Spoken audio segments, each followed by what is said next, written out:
కేవలం 3 రోజులకే వార్ 2 ముచ్చట ముగిసింది. క్లోజింగ్ షేర్స్ వచ్చేశాయి. వార్ 2కి చొక్కలు, మండే డెఫిసిట్లు, నెగిటివ్ షేర్స్ పేరుతో ఆర్టికల్స్ పబ్లిష్ అవుతున్నాయి. కొన్ని ఉదాహరణలు గమనిస్తే వార్ 2 ఎంత దుర్భరమైన పరిస్థితుల్లో ఉందో మనకు అర్థం అవుతుంది.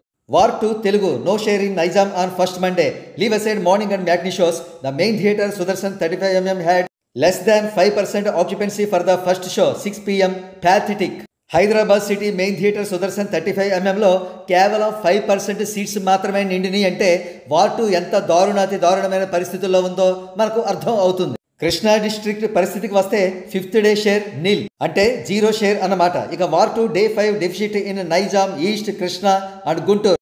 A very negligible share in the total Telugu states. Guntur జిల్లా డే 5 స్టేటస్ చూస్తుంటే కూలీకి 6 లక్షల షేర్ రాగా వార్ 2 డెఫిసిట్లో ఉంది. ఇక్కడ చూస్తుంటే ఒక ఇంట్రెస్టింగ్ కంపారిజన్ కనబడుతోంది.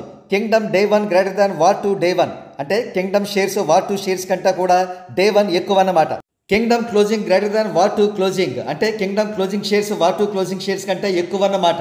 ఇక్కడ బాగా గుర్తుంచుకోవాల్సిన విషయం ఏమిటంటే విజయ్ దేవరకొండ టైర్ 2 హీరో అయినప్పటికీ తన డిజాస్టర్ చిత్రంతో ఎన్టీఆర్ డిజాస్టర్ చిత్రం కంటే ఎక్కువ షేర్లు వసూలు చేయగలిగాడు.